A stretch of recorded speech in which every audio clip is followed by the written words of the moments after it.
السلام علیکم سامعین 25 رمضان المبارک کی تاریخ شروع ہو چکی ہے 16 اپریل ہے۔ خبر کا عنوان ہے مولانا قاری خدیق اللہ بستوی رحمۃ اللہ علیہ کا مکہ مکرمہ میں انتقال، انا للہ و انا الیہ راجعون۔ خبر کے لیے بنیادی طور پر ہم مفتی محمد اشرف قاسمی ہرسولوی کے بہت ہی شکر گزار ہیں۔ خبر تفصیل سے سنیں۔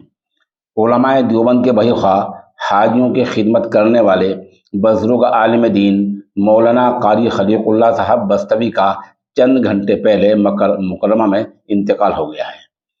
مولانا مرحوم حضرت محی سنہ مولانا الشاہ ابرار الحق صاحب ہردوئی رحمۃ اللہ علیہ کے بڑے خلفاء میں سے تھے۔ تقریباً 50 سال سے جوار حرم میں مقیم تھے۔ اکثر اکابر علماء کا قیام انہیں کے یہاں ہوتا تھا۔ چھوٹے بڑے تمام ہی علماء اکابر بڑا احترام کرتے تھے۔ آپ ضلع بستی میں ناون کے رہنے والے تھے۔ لگ بھگ 50 سال پہلے مکہ مکرمہ ہجرت کر گئے تھے۔ آپ کی خواہش رہتی تھی کہ تدفین مکہ مکرمہ میں ہو، چنانچہ حسب خواہش آج ہی سعودی عرب کے مطابق بعد نماز عشاء یعنی ابھی تھوڑی دیر بعد حرم مکی میں امام حرم نماز جنازہ پڑھائیں گے اور حضرات صحابہ و تابعین جس قبرستان میں مدفون ہے اس میں انشاءاللہ ان کی تدفین عمل میں آئے گی۔ واضح ہے کہ آپ ایک زمانے تک مدرسہ سہولتیہ مکہ مکرمہ کے درجہ حفظ کے مقبول استاد رہے ہیں۔ حرم مکی میں بھی بعد نماز ظہر تدریسی فرائض سے وابستہ رہے۔ بہت سے ائمہ حرم سے براہ راست آپ کے تعلقات رہے ہیں۔ مرحوم کی عمر 90 سال بتائی گئی ہے۔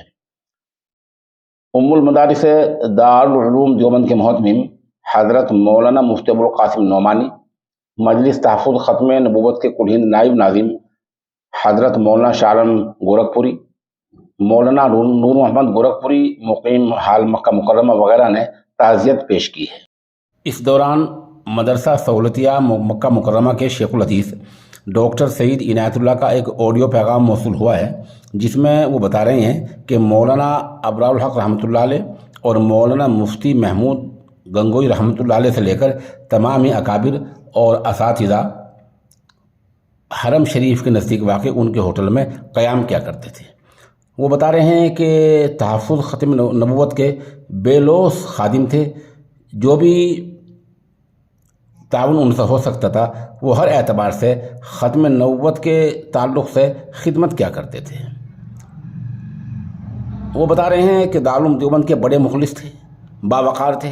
علماء کرام کے درمیان مرحوم کا خاص مقام تھا۔ بہرحال آپ دعا کیجیے کہ اللہ تعالیٰ مرحوم کی مغفرت فرمائے، ان کے درجات کو بلند فرمائے اور اللہ تعالیٰ پسماندگان کو صبر جمیل دے۔